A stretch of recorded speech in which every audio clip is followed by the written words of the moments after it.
뉴스 신세계, 오늘도 헬마우스 임경빈 작가와 함께합니다. 어서 오세요. 안녕하세요.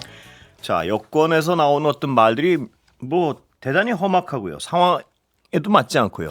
예. 네, 뭐 조만간 윤석열 피청구인에 대한 탄핵 심판 결과가 나올 예정이라서 사실은 뭐 엊그제 있었던 3월 1일 3.1절에 있었던 이제 광화문 집회와 여의도 집회 이런 데에 이 지지자들이 많이 몰릴 거는 어느 정도 예상을 했었는데, 문제는 그 집회 현장에 현직 국회의원들이 그렇습니다. 여당 소속으로 이제 참여를 했었고, 그리고 그 현장에서 극단적인 발언들이 쏟아져 나왔었다는 겁니다. 그중에 몇 가지를 좀 소개를 해드릴 건데요. 김영현 전 국방부 장관 지금 이제 형사재판을 받고 있는 도중인데, 자신의 변호인을 통해서 옥중서신이라는 거를 이제 보내왔습니다. 근데 뭐 이미 여러 차례 이제 옥중서신을 보냈었는데, 이번 같은 경우는 그 발언의 내용이 조금 더 극단적이라서 좀 이례적이었거든요. 3.1절 서신이라는 제목으로 자필로 적은 편지고, 마지막 부분에 보니까 국민에게 알린다면서 이제 세 가지 사항을 적었습니다. 하나는 이제 탄핵 각하를 요구하는 거, 그리고 탄핵 소추안 재결의와 함께 그리고 마지막 세 번째 항에 뭐라고 적었냐면, 문형배, 이미선, 정계선 헌법재판관 3명의 이름을 적어놓고 이들을 처단하라, 뭐 이렇게 적어놨다는 겁니다. 그리고 마지막에 이제 날짜 쓰고 본인 서명까지 했는데, 문제는 광화문 일대에서 열렸던 이제 전광훈 목사 주최의 그 탄핵 반대 집회, 이 현장에 김영현 전 장관의 변호인이 이 편지를 들고 연단 위에 올라가서 편지를 흔들면서 헌법재판관을 처단하자고 목소리를 높였는데요. 직접 들어보시겠습니다. 들어보시죠. 장관이 적어주신 구호를 제가 읽고 외치겠습니다. 함께 따라해 주십시오. 불법 탄핵 재판을 주도한 문형배, 이미선이, 정계선이를 즉각 처단하자! 자, 이거를 이제 현장에 있었던 집회 참가자들이 함께 외치는 그런 장면까지 이어졌습니다. 지금 헌법기관에서 탄핵 심판이 이루어지고 있는 와중에 사실상 헌법재판관들을 위협하고 협박하는 듯한 모습이 대규모 집회 현장에서 이제 버젓이 일어나고 있고, 그 말을 한 사람, 그리고 전달하는 어떤 사람들이 다 법조인이거나 이전에 이제 국방부 장관을 지냈던 장성 출신 인사라는 거, 그게 어떻게 보면 지금 현장의 어떤 비극이 아닌가 싶은 생각이 드는데요. 김영현 전 장관 같은 경우는 처단이라는 단어를 좋아하는군요. 단어를 좋아하는 모양입니다. 본인이 직접 작성했다고 주장하는 이 포고령, 개헌 포고령에도 의료 현장을 이탈했던 의료인들한테 48시간 이내에 복귀하지 않으면 처단하겠다, 이렇게 공언을 했었는데, 이번에는 헌법재판관들을 향해서 처단하라는 목소리를 내고 있습니다. 이 사람의 의식에는 어떤 자신과 맞지 않으면 처단한다는 어떤 기본적인 인식의 어떤 메커니즘이 있는 것 같습니다, 보면. 국가가 군인들을 통해서 국가폭력을 이제 독점하고 행사하게 하는 이유는 그런 짓을 함부로 하지 못하게 하려는 거거든요. 개인들한테 맡겨놓으면 이런 무질서한 폭력 상태가 될 수가 있기 때문에 그걸 막기 위해서 군인이 존재하고 경찰력이 존재하는 건데, 거꾸로 그걸 이제 대행했었던 자가 장성을 지내고 국방부 장관을 지내는 동안에도 마음속으로는 이런 생각을 품고 있었다. 국민들 입장에서는 좀 끔찍한 일이 아닐 수가 없습니다. 자기 뜻과 다르면 군을 동원해서 누구든 처단할 수 있다는 인식이 아니었느냐, 뭐 이렇게 의심할 수밖에 없는 상황이에요. 그렇습니다. 본인의 이제 어떤 상황은 형사재판에서 더더욱 확인하게 될 텐데요. 그런데 이 갇혀 있는 사람은 갇혀 있는 사람인데 현직 여당 의원들이 헌재를 때려 부수자, 뭐 이런 얘기까지 한 것 같습니다. 또 어떻게 보면 이제 훨씬 더 심각한 상황입니다. 집권당의 소속 국회의원들이 이런 어떤 극우 집회라고 불리는 현장에 결합하는 것도 그 자체로 이제 논란이 될 수 있는 상황인데, 그럴 뿐만 아니라 연당에 직접 올라가서 연단에 올라가는 다른 사람들만큼이나 강경하고 이제 극단적인 발언을 쏟아낸다라는 겁니다. 국민의힘의 서천호 의원 같은 경우에 어제 집회 연단에 올라가서 공수처와 선관위, 헌법재판소를 모두 때려 부수자, 이런 선동을 쏟아냈는데 직접 들어보시겠습니다. 들어보시죠. 공수처, 선관위, 헌법재판소 불법과 파행을 제기하고 있습니다. 이 모두 때려 부수셔야 됩니다. 쳐부수자! 사실 이제 국회의원들은 입만 열면 이제 스스로를 한 사람의 헌법기관이다, 개별적 헌법기관이다, 이런 식으로 주장하기를 즐겨 하는데, 헌법기관이라고 주장하는 사람이 다른 헌법기관과 그 헌법재판소를 비롯한 다른 헌법기관을 공격하고 그걸 때려 부수자고 하고 그리고 처부수자고 선동하는 모습, 이게 과연 이제 헌법기관이 수행해야 되는 업무인가 당연히 의문이 들 수밖에 없는 겁니다. 이건 실정법 위반 아닌가요? 내란 선동으로도 볼 수 있는 것 같은데요. 그래서 오늘 이제 예. 민주당 전현희 의원 같은 경우는 CBS 라디오 김현정의 뉴스쇼에 출연해가지고 내란 선동의 혐의가 있다라고 예. 지적을 했습니다. 그렇죠. 형법상 내란죄는 국가 권력을 찬탈할 목적으로 폭동을 일으키는 건데 국권 침탈은 이제 주로 헌법기관의 권능을 무력화시키는 것으로 규정이 돼 있다. 예. 그러니까 헌법기관의 권능을 무력화시키려고 하면 그건 곧 국권 침탈의 이제 위헌 범죄에 해당하는 건데 그러니까 지금 이제 서천호 의원처럼 헌법기관을 때려 부수자고 하는 거는 내란죄 구성 요건에 부합하는 발언이고 제2의 내란을 선동하는 것이다. 예. 이렇게 지적을 했습니다. 물론 뭐 이런 식의 지적이 나오면 예. 지금까지 여권 인사들은 그게 이제 비유적 표현인 거지 실제로 뭐 물리적 폭력을 가하겠다는 게 아니다 이런 변명을 내놨었는데 어제 집회 현장의 어떤 분위기라든지 예. 발언의 내용 양상으로 봤을 때 그렇게 해석할 만한 국민들이 얼마나 될까라는 의문이 드는 거고요. 특히 이제 서천호 의원 같은 경우는 기존의 이력을 비춰봤을 때 더더욱 좀 의문이긴 합니다. 예. 박근혜 정부에서 이제 국가정보원 2차장을 지냈는데 나중에 윤석열 수사팀이 이제 수사해서 감옥에까지 가게 됩니다. 그런데 범죄 혐의들이 사실 뭐 우리 이제 민주국가에서 용인하기 어려운 것들입니다. 국정원 댓글 조작 사건으로 징역 2년 6개월의 실형을 선고받은 인물이고요. 예. 그리고 최동욱 전 검찰총장에 대해서 개인 사생활을 사찰했던 사건, 네. 그것 때문에 이제 징역 1년형을 선고받은 바가 있고 한진중공업 해고 노동자 희망버스 관련해서 여론 조작을 한 혐의로 징역 6개월형을 선고받았던 인물입니다. 뭐 물론 예. 이제 징역형을 받고 집행유예를 받긴 했습니다만 그랬다가 나중에 윤석열 정부에 들어와서 2번이나 특별 사면을 받았습니다. 그래서 예. 어떻게 보면 이제 피선거권을 회복한 이후에 이제 국회의원 선출되게 된 건데 특히 이 과정에서 논란이 됐던 게 이른바 약속 서면 논란이었습니다. 네. 약속 사면이라는 게 뭐냐면 작년 설에 설 특사를 발표하기 이미 이전에 예. 서 의원이 총선 출마를 선언하면서 공천 신청을 국민의힘에 내놨었거든요. 네. 그럼 원칙상으로 따지면 피선거권이 없는 사람이 어떻게 공천을 받을 거를 예상을 하고 예. 공천 신청을 하느냐라는 의문이 들 수밖에 없지 않습니까? 그러니까 설 특사를 통해서 사면될 거를 미리 언지를 받고 공천 신청을 한 거 아니냐, 날짜를 놓치지 않기 위해서. 그래서 이제 약속 사면을 받았다라는 논란이 불거졌던 바로 그 인물입니다. 집권당 현직 국회의원이요. 길거리에서 뜬 극우 집회를 하는 술 취한 사람도 아니고 이런 어떤 물리적 폭력을 연상할 수밖에 없는 극단적인 단어 써가면서 이렇게 마구 떠들고 있는데 집권당 내에서는 이걸 가만 놔둬도 되는 건가요? 이분이 사실 예. 국정원 2차장 지내기 전에는 경찰청 고위 인사였거든요.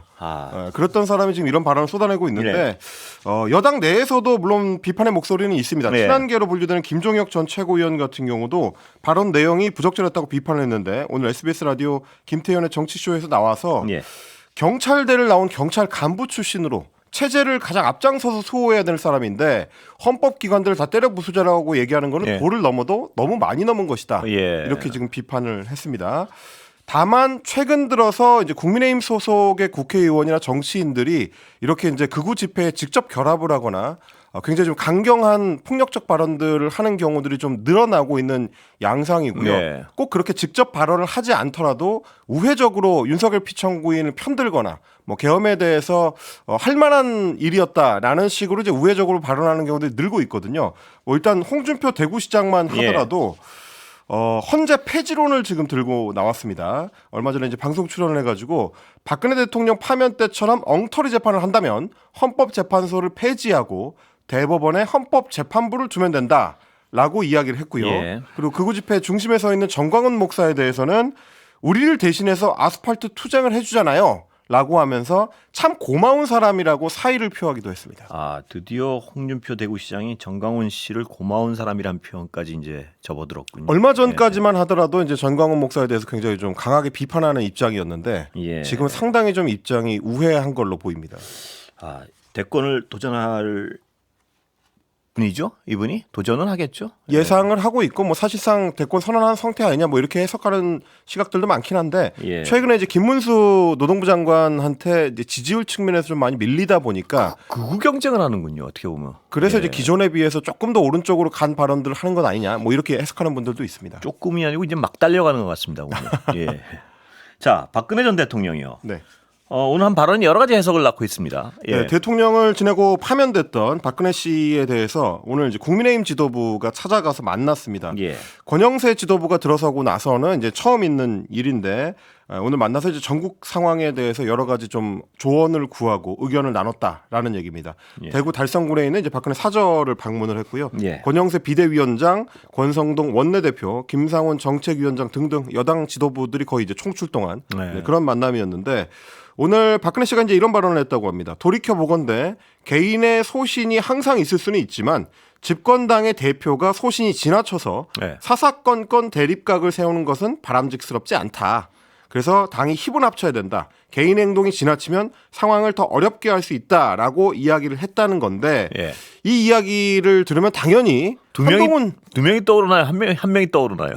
저는 뭐 1차적으로는 이제 한동훈 전 대표를 예. 떠올리긴 했는데 예. 뭐 최근 상황에 대해서 이제 이야기하는 걸로 들을 수밖에 없기 때문에 예. 또 이제 여당 지도부가 뭐 만난 자리에서 한 얘기니까 그렇게 해석을 했는데 추가적으로 생각을 해보자면 이건 좀 중의적으로 들릴 수도 있겠다. 예. 박근혜 씨도 이제 대통령을 지내던 당시에 여당 원내대표였던 유승민 전 원내대표하고 좀 강하게 충돌했었고 그때도 이른바 레이저를 쏴서 이제 찍어내기를 한 뭐 이런 어떤 일들이 있었고요. 그 뒤에도 또 이제 총선 국면에서는 김무성 당시 대표하고 직접 충돌을 했었던 일도 있었기 때문에 당 대표들 특히 대통령의 말을 고분고분 따르지 않는 대표 지도부에 대해서 별로 이렇게 좋지 못한 감정을 갖고 있구나라는 생각을 뭐 아직도 좀 하게 되는 것 같고요. 예. 무엇보다도 이미 국정농단을 통해서 파면당한 전직 대통령을 찾아가서 그렇습니다. 현직 대통령이 또다시 탄핵당할 위기에 있는 전국의 현안을 묻는다.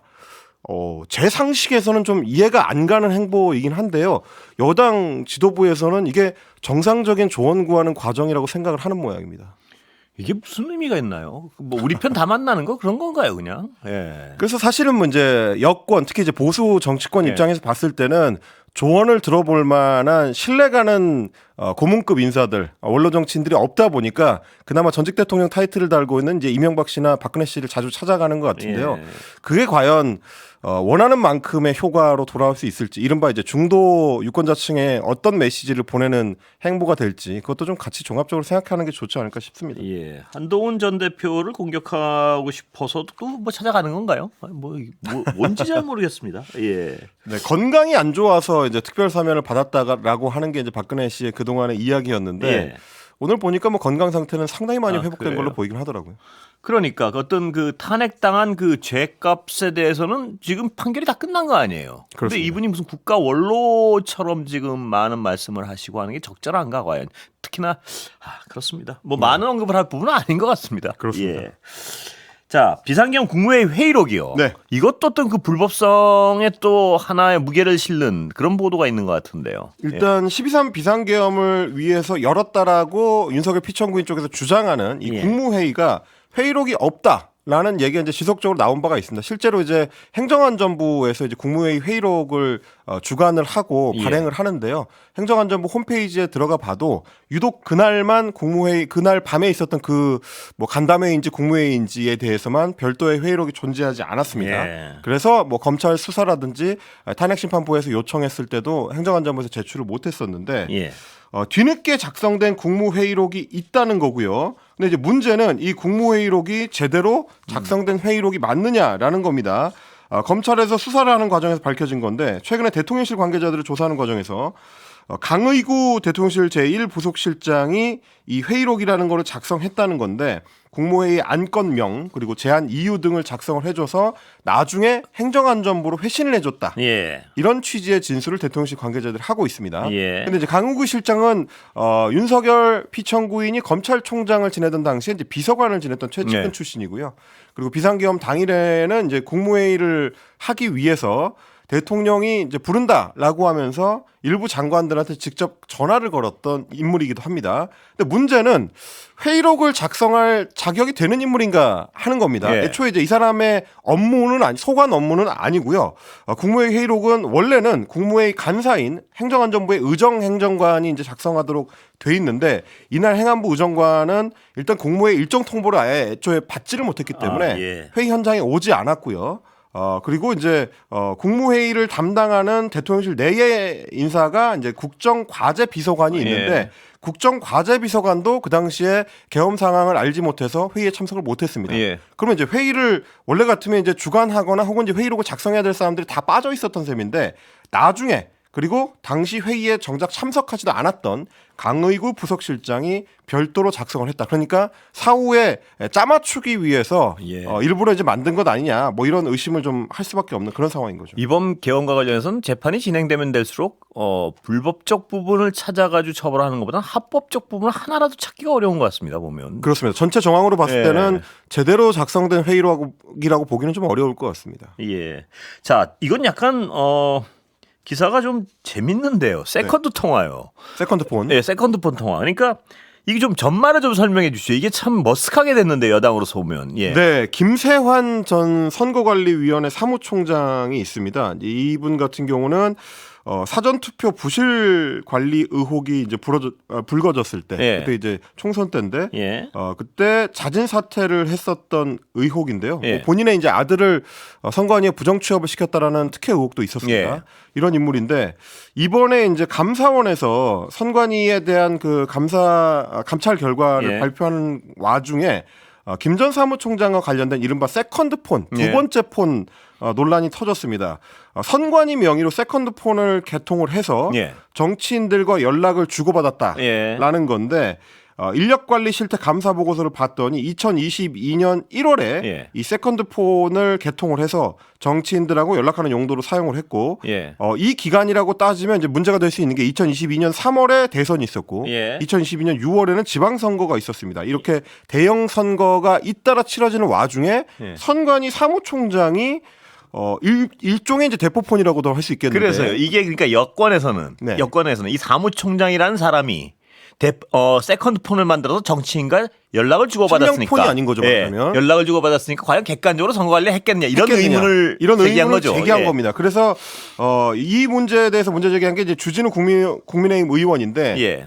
김세환 사무총장은 문재인 정부 시절에 노정희 대법관이 임명을 했다. 그러니까 예. 이제 문재인 정부 사람이다라는 취지의 예. 얘기입니다. 그러면서 선관위 사무의 독립성, 공정성을 침해한 중대한 사안이 터졌다라고 주장을 했습니다.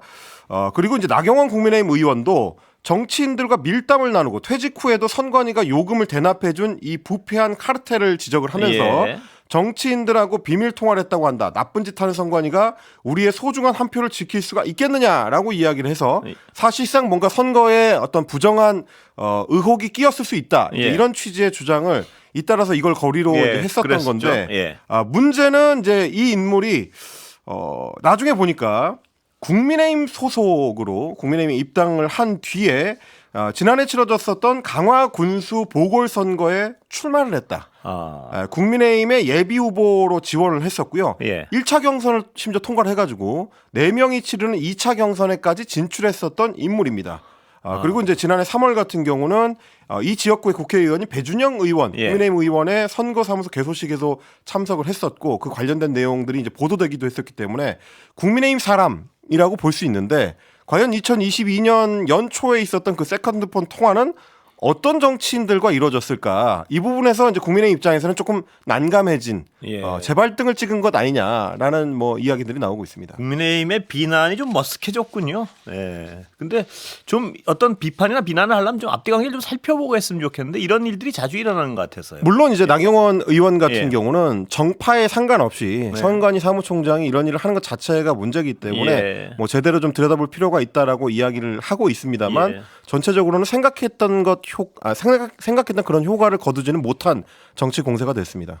이 정파의 상관이 있었다면 말이야 큰일 날 일이에요. 뭐냐면 국민의힘을 위해서 일했을 가능성이 있는 거 아닙니까? 정파의 그렇죠. 뭐 굳이 따지자면 그렇습니다. 예, 참 머쓱합니다. 예, 여기까지 듣겠습니다. 시간 다 된 것 같습니다. 임경빈 작가였습니다. 고맙습니다. 고맙습니다.